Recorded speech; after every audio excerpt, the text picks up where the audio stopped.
Happy Patrick's Day, everyone. I figured I'd get on here and tell you a little story and read you a little poem. The story is I was 15 years old. It was my first time ever walking into a bar on Clinton Street in New York, and I was with my friend Sean McAlevey. And Shawnee and I walked into, I don't even remember the name of the joint now, but we walked into this bar on Clinton Street, and we didn't get carded. We got in, and we walked to the middle of the room, and there are men and women all around us drinking and laughing and singing the songs. And we froze. We didn't know what to do. And I said to Shawnee, go get the beers. And he said, no, Mick, you go get the beers. And we didn't, we were terrified. We'd never done this before. So we stood there, frozen in the middle of the room. And then I felt a tap on my shoulder. And I turned around and I saw a face that I vaguely recognized from around the city, but I didn't know exactly from where. And he was shorter than me, but stout, tough guy. And he looked at me.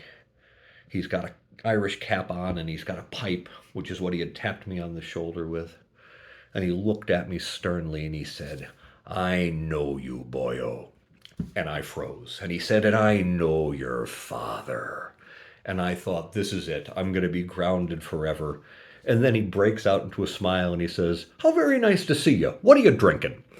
And that's how I met the legendary John Fitzgibbons, John Fitzy Fitzgibbons, who owned many legendary bars around Binghamton for many, many years and became a central part of my life and the legends of an adolescence into an early adulthood dangerously spent. Uh, and uh, and anyway, about 20 years after I met him, I suppose, I received the news that Fitz had passed. He had passed after surgery. Uh, I think it was an infection after knee surgery, and he probably needed the knee surgery because at Mad Murphy's, he used to carry the kegs of beer up from the basement over his head, and it destroyed his knees. But anyway, Fitz passed, and so my parents and I, we got in the car in New York City, and we drove up Route 17 to go to the wake. And on the way, I wrote this poem for Fitz. And the poem, it takes the shape of a conversation between a barfly and God sitting in creation. And it's called Of God the Publican I Beg. Of God the publican I beg, a quiet corner and a jar, a place to pull my pipe and sit as sad and distant as a star. Or maybe drop a quarter in to play some haunting ancient song of four green fields, of parting glass, of pipes and tenors fading gone. This house is quiet, all of hide to loving families as is right, but cords which bind my heart are torn. You called my brother home last night.